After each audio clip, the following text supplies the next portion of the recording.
Hello, hello. I'm Detis Fortune with over 25 years experience. Today I'm going to talk about the different stages of a denture. What is a denture? A denture is a prosthesis you wear to replace teeth that you've lost. There are different types of dentures. We have an immediate denture.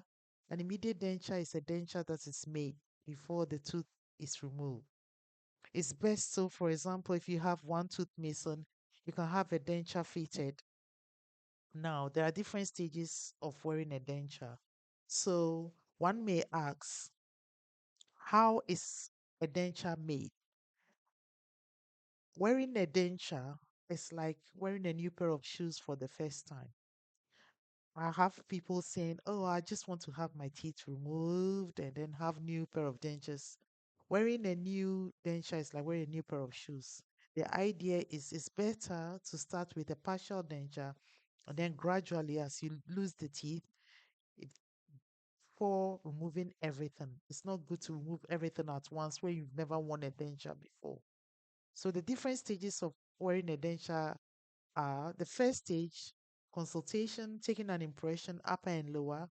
Second stage is a buy stage, and then shade selection. You choose a color, we give you a shade guide to choose the color, and then we take an impression in a special tray.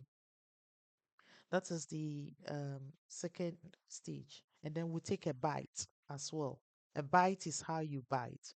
And the third stage is a try-in. The denture comes back in a wax stage for you to have a look and see if you are happy. If you are happy with it, then we complete it and finish it. So these are the different stages of wearing a denture. Always remember that losing your teeth is like bereavement, and take very good care of them, because wearing a denture is something, it's a skill you've got to learn. And when you have a denture, when you go to bed, you've got to take it out of your mouth so that your mouth can breathe, and keep it in a bowl of water. And when you're washing your acrylic denture, you need to clean it over a bowl of water so that when it drops, it doesn't break. And you need to keep it clean as well. Thank you, and I hope this has been very useful. Thank you.